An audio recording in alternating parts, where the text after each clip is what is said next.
Hi everyone, 5 मिनिटांत विज्ञानमध्ये तुमचं खूप खूप स्वागत आहे.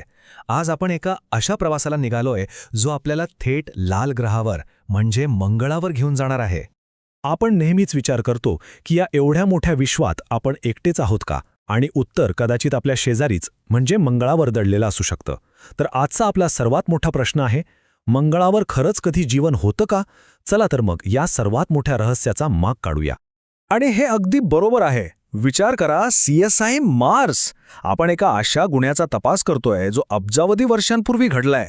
प्रत्येक खडक, धुळीचा प्रत्येक कण हा एक क्लू आहे, आणि आपण सगळे मिळून ही केस सॉल्व्ह करणार आहोत. आत्ता जरा हे बघा, हे मंगळाचं दृश्य आहे, पण हे आपल्या पृथ्वीवरच्या मोहावी वाळवंटासारखं वाटते नाही का? म्हणजे किती ओळखीचं आणि तरीही किती अनोळखी. आणि म्हणूनच तर प्रश्न पडतो की जर दोन्ही जागा इतक्या सारख्या होत्या तर आज मंगळाची अशी अवस्था का झाली? नक्की काय घडलं असेल तिथे? आणि या मोठ्या रहस्याचा छडा लावण्यासाठी आपल्याकडे एक स्पेशल एजंट आहे, आपला रोबोटिक डिटेक्टिव्ह पर्सिव्हिअरन्स. चला आपल्या या हिरोच्या गॅजेट्सवर एक नजर टाकूया.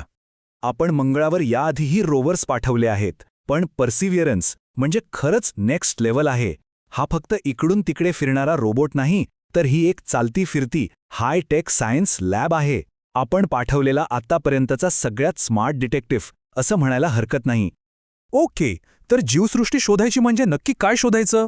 वेल, असं समजा की जीवनासाठी एक सिक्रेट रेसिपी असते, आणि त्यात 6 मुख्य इन्ग्रेडियंट्स लागतात: carbon, hydrogen, nitrogen, oxygen, phosphorus आणि सल्फर.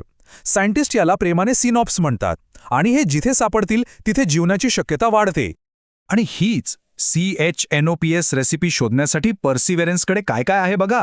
23 वेगवेगळे हाय डेफिनेशन कॅमेरे, शर्लॉक आणि वॉटसन नावाची सुपर स्कॅनर्स जी खडकांच्या आत डोकावून पाहतात, आणि सगळ्यात भारी एक ड्रिल जी मंगळाचे खडक कोरून त्याचे नमुने गोळा करते. हे म्हणजे मंगळासाठी एक कम्प्लीट टूलकिटच आहे.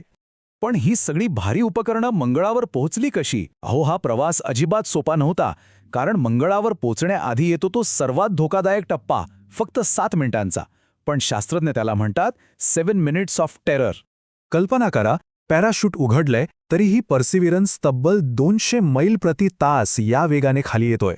म्हणजे एका रेसिंग कारपेक्षाही जास्त वेगाने. फक्त एका सेकंदाची चूक आणि अब्जावधी डॉलर्सची ही मोहीम धुळीत मिळाली असती. तर बघा हे कसं घडलं. सगळ्यात आधी वातावरणात एंट्री, प्रचंड दाब, मग पॅराशूट उघडलं आणि वेग कमी झाला, हीट शील्ड वेगळं झालं आणि मंगळ पहिल्यांदा दिसला. आणि मग आला फायनल टप्पा, रॉकेट पॉवर्ड स्काय क्रेन. या क्रेनने रोव्हरला दोरीने हळूवारपणे खाली सोडलं.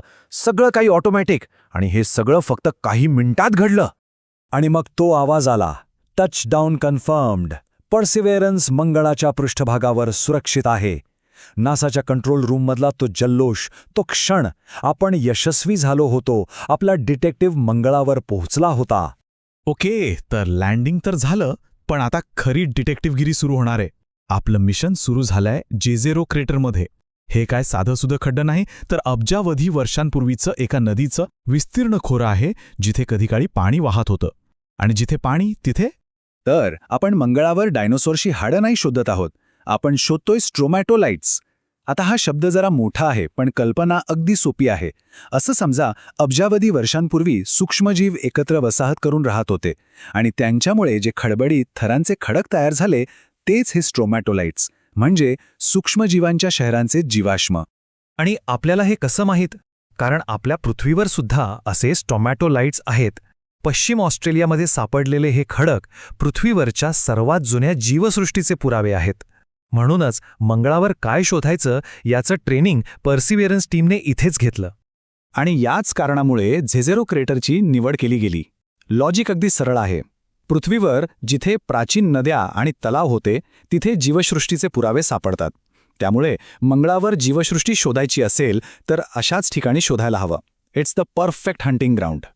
ओके, तर पर्सिव्हिअरन्स पुरावे गोळा करतोय, पण ही तर फक्त अर्धी लढाई झाली. खरी कमाल तर पुढे आहे, या नमुन्यांना पृथ्वीवर परत आणणं. आणि ही योजना म्हणजे एखाद्या सायफाय सिनेमाच्या स्टोरीसारखी आहे. तर प्लॅन असा आहे, स्टेप 1, पर्सिव्हिअरन्स नमुने गोळा करून ठेवेल.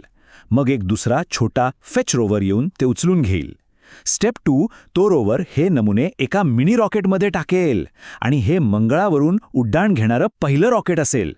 स्टेप 3, मंगळाच्या कक्षेत एक ऑर्बिटर प्रचंड वेगाने फिरत असेल, तो हा कंटेनर हवेतच कॅच करेल.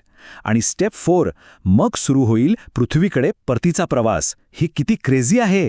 हे खरंच अविश्वसनीय आहे. आपण दुसऱ्या ग्रहावरून रॉकेट लॉन्च करण्याबद्दल बोलतोय.